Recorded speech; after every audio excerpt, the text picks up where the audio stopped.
Hi, and welcome back.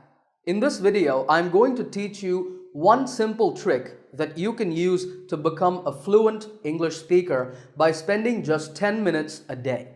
The best part about this is that you don't need a partner. You can do this by yourself. This is a technique that has worked for many of my students.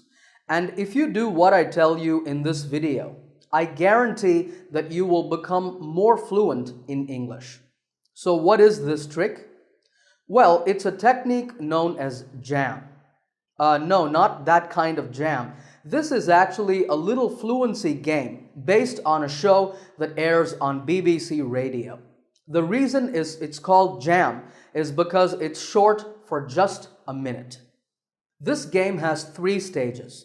So here's how you play it. You're going to talk about a topic for 1 minute. That is, you're going to give a speech without any preparation. So you just pick a topic. You can either take general topics like sports, hobbies, friends, books, etc. Or you can choose a question. For example, what is your favorite mode of transport? And once you have a topic, you speak. Now when you do, there are some rules. The first rule is that you cannot stop speaking. You must talk for the full minute.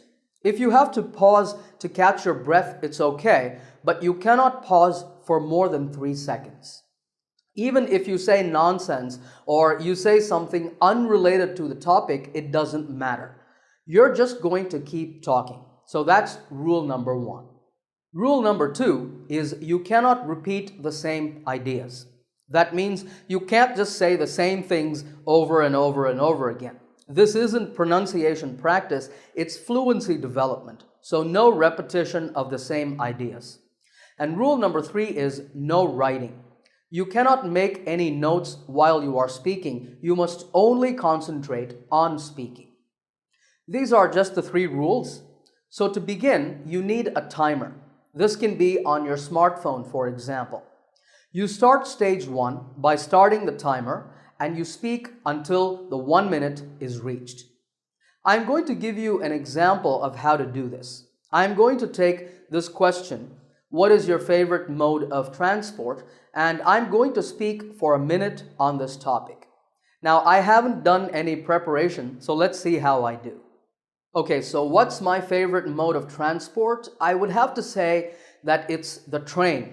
That's because actually you get to see a lot of nice scenery, beautiful landscapes and things like that. And train journeys generally tend to be longer than other types of, or rather other modes of transport. You can see that I'm really struggling for ideas, but I can't stop. I have to keep going. So I'm saying whatever comes to mind. That's no problem. But back to the topic at hand. Yeah, train journeys, because they're longer, they're more relaxing.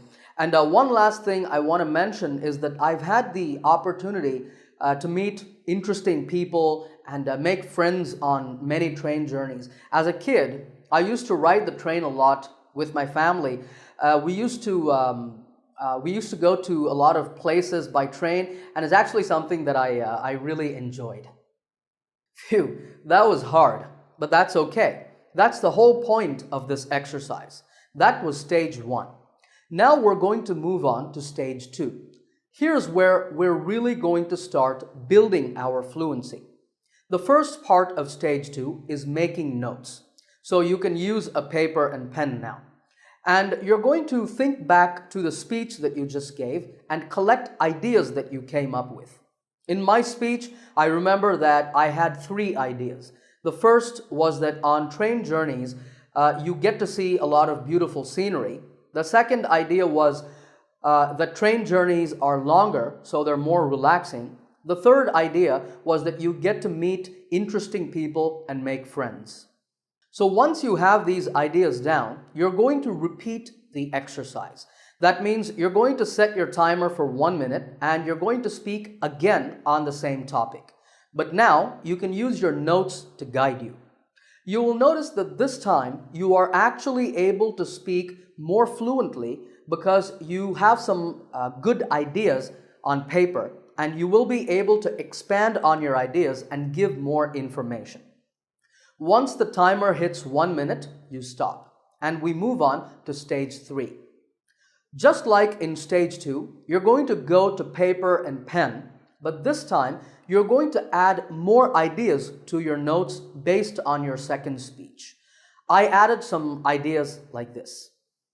So now, for one final time, you're going to speak again. This is your final speech. So you set your timer for 1 minute, you use your notes and speak. I'm going to give you my final speech based on my notes so you can see the difference. So here we go. My favorite mode of transport is actually the train. I love train travel for 2 or 3 reasons. The first is that the journey is usually longer than when you fly on a plane or even when you travel by car or bus. So as a result, it's very relaxing. Another big advantage is that you get to see a lot of scenery when you ride a train. Now, if you're riding the subway and your train is going through a tunnel the whole time, then obviously you won't see any natural beauty. But if you're lucky enough to ride a train through the countryside, I'll tell you that's an incredible experience. But for me personally, the best part about trains is that you get to meet people and make friends, especially on some of the longer journeys. Even if you don't take each other's phone numbers or become best buddies, you still get to have great conversations and meet some really interesting people. So those are the 3 reasons why I enjoy train travel so much. All right, I know that was a little over a minute, but that's okay. If you are in the flow, you don't have to stop at 1 minute. You can keep going. As your fluency improves, you can challenge yourself by setting your timer for 2, 3, or even 5 minutes. But did you notice how much better my second speech was? I actually improved my fluency on this topic over the 3 stages. Now, I know I said that there are 3 stages to this exercise, but there's a bonus stage if you're really serious about improving your English. That stage is record yourself. Once you have finished speaking for the 3rd time, you can give your speech once again, but this time you speak into your cell phone or a voice recorder. This is fantastic for 2 reasons. Because first, you can then listen back to the recording and you can identify what areas you need to improve, particularly your pronunciation. But also, if you keep your recordings on your phone or save them to your computer, you can come back to them after a few weeks or a few months and listen to them and see how much you have improved since that time. I know that many of us hate listening to our own voices. We feel really shy and embarrassed. But trust me, this is a very powerful way to improve your speaking, recording and listening to yourself. Of course, if you don't want to do that, you can just do JAM, the 3 stages, and that will help you to improve your fluency. And it takes only 10 minutes. I suggest that you make this your daily fluency workout. Do it at least once a day. Practice doing JAM on many different topics, and if you do, I guarantee you, you will become more fluent just practicing by yourself. All right, if you liked this lesson, give it a thumbs up by hitting the like button. Also remember to subscribe to this channel by clicking the subscribe button to get my latest lessons right here on YouTube. Happy learning, and I will see you in another lesson soon.